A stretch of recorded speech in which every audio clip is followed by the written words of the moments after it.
This week on 3D Archery, we're talking about 5 things I learned about barebow.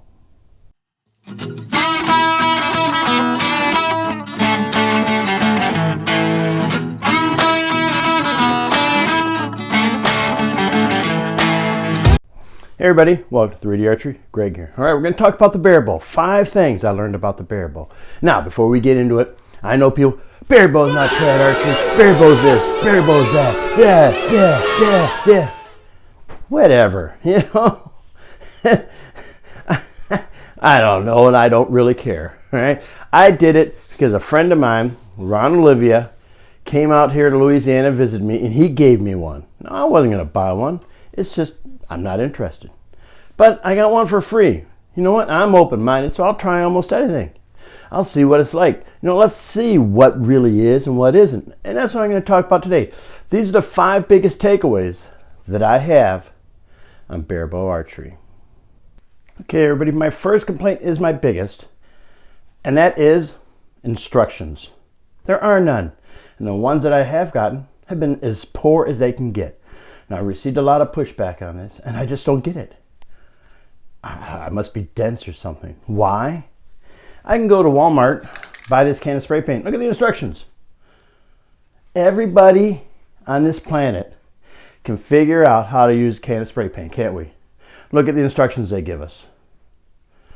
I spend $100 on a plunger, and this is what I get.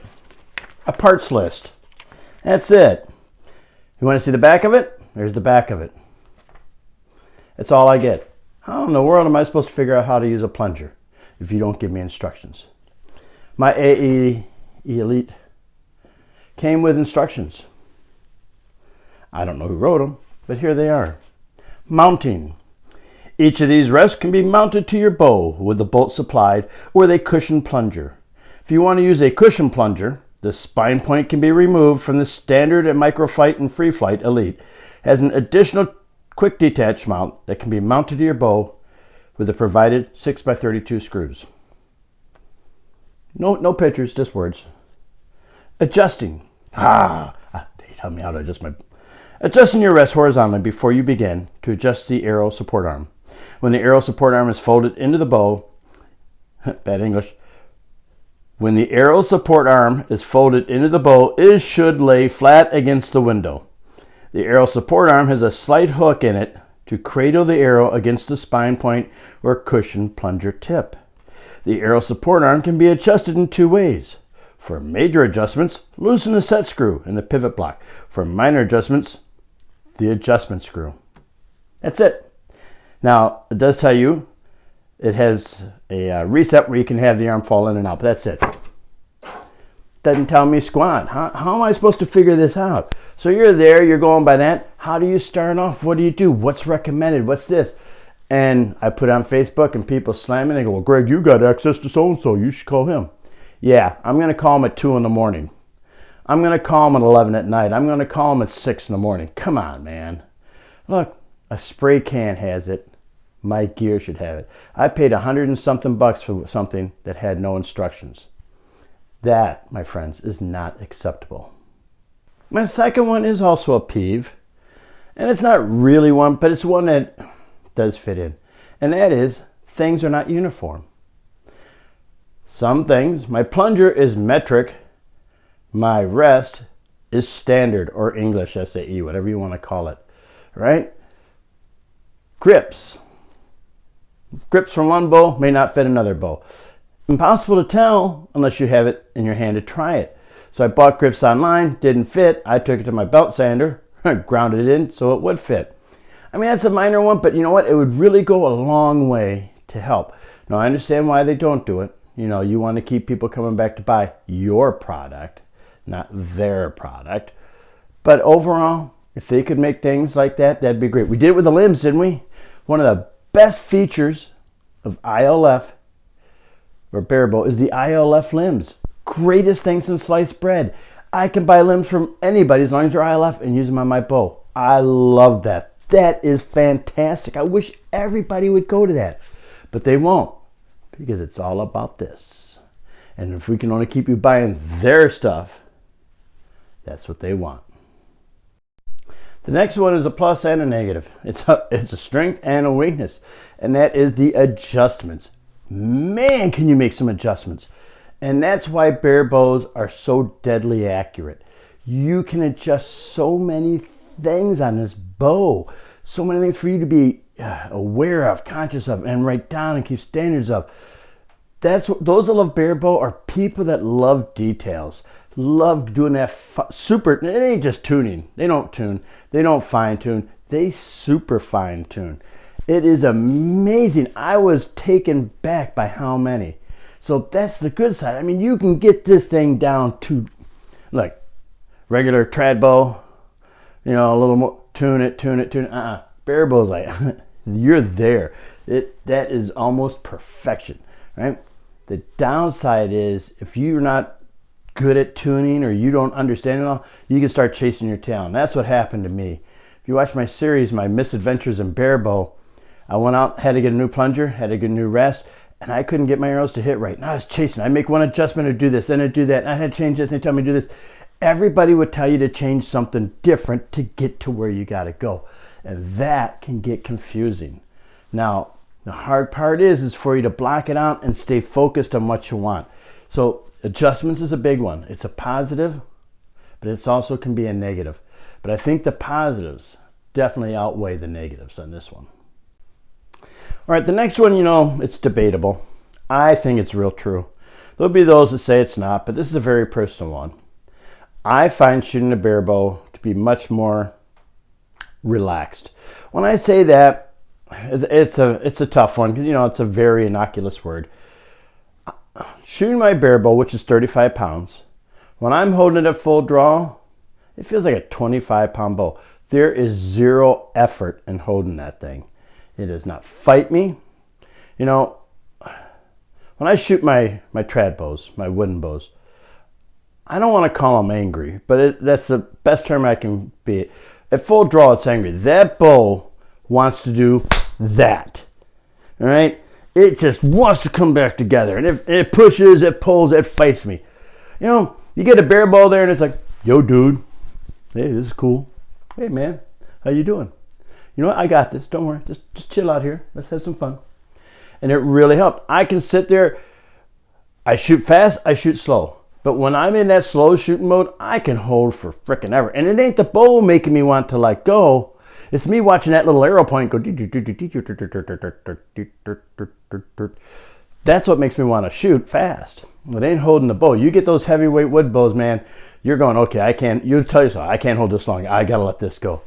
Not so in a bare bow, and it's a great plus. I wish my wooden bows would be like that because I'm telling you, that was the one thing that I really enjoyed. That I knew if I could keep doing it, it was so relaxed that I'd become a much better shot. So relaxed shooting. Now there's a different take. And the last thing I learned about bare bow is, people can again debate this again. Can be, again, another plus minus. Variety. Man, is there ever a variety? People, oh no, they all look the same. Oh, no, they don't. I can get all types of limbs because they're ILF. I can get long limbs, short limbs, medium limbs. I can get wood limbs, bamboo limbs, carbon limbs. I get camouflage limbs. I get bright, shiny limbs. I can get limbs with this. I get limbs with that. I can get all types of limbs. I can get all types of risers. I can get dull, flat, ones that are really solid, ones that are really holy, ones that are really long, 26, 27 inch, and ones that are even shorter. I can get all these different things, all colors. I can have them custom made and all this. Plungers, yeah, they all look alike, but a lot of them work different, and I can get all types of variety. I can get one from $20 up to $150. Right? Rests, same things. They got all types, stick-ons and wires and retractables and this and that and da. Huge variety, right? Tabs. I can get all types of tabs. I can shoot split finger. I can shoot 3 under. I can shoot 2 fingers under. I can do a whole bunch of things with it. I can even use a thumb ring, right? Strings, same thing as trad. Not much different there. But there is a huge amount of variety. So you can actually take a bare bow. And that's the beauty of it, and why I think a lot of people love it, is you can customize it to you. The grips, you don't like the angles, they got steep angles, they got shallow angles, they got plastic grips, they got rounded grips, they got flat grips, they got grips with with grip material on it. You can wrap around your grip material on your own. You can do a plethora of things to it. And there's the beauty of it. There's so much you can do. I love when people say they're all the same. No, there's not. There's much more variety in barebow than there is in trad bows, right? You're looking at the wood as compared to the metal. It's all metal.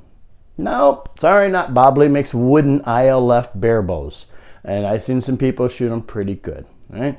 So there it is. The last one is variety, and it is huge, all right? So up next, I'll put it all together, and I'll give you my opinion of barebow.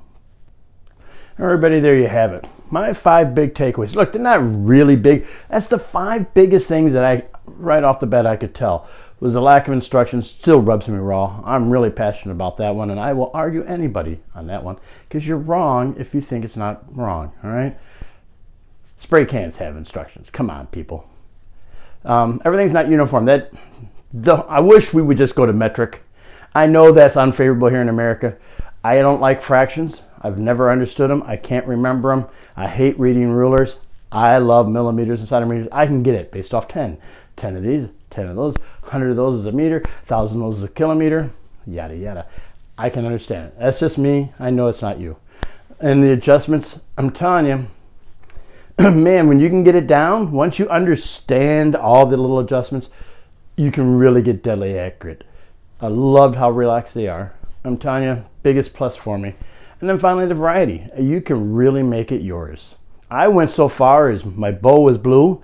I had my string made blue and black. My feathers were blue and black. My tab was blue and black. I tried to make everything off that blue and black, just to color match. Because if I can't shoot good, at least I want to look good. So what do I think about barebow? Well, personally, it's not for me. I'll tell you that right now. Not a plus, not a negative. Look, it's just not for me. I'm not one of those people. I like simplicity. And I really love wood. You know, I love the texture, the colors, the grains. I love a good wood grain. Right? I think it's some of the best looking stuff in the world. And that's it. Now, I totally get the weights. Putting the weights in those babies, I understand that now. The rest, I get it. The plunger, I really understand, although a lot of people find it confusing for whatever reason. It's one of the few things in this bow that I could pick up naturally. I understood its purpose once I played with it, and I understood how it worked. So everybody's telling me, oh, you know, I'm asking, what do you dislike the most? Oh, plunger. I'm chasing that around all day. And I'm in my head, I'm like, dude, that was easy. I can't stand the rest. I can't get that rest. I was tearing my feathers up, and I just could not stop from doing that. So it is what it is. Look, it is the most accurate accurate type of traditional bow style shooting that you can find, right? I'm telling you, so look, my last 3 shoots, I shot a 243, 247, 248. And that's with untuned arrows. I could not tune my arrows to that bow. And I had some form issues. I could easily, and I'm not a good shot, be in the 250s, 260s. I know that, because that was within my reach. Now my trad bow, 230s, 240s, that's where I'm at. And the big thing about a barebow, here's how I could put it.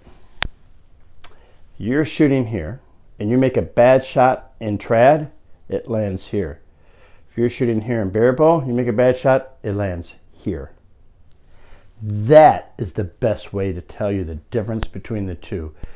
The barebow brings everything in tighter.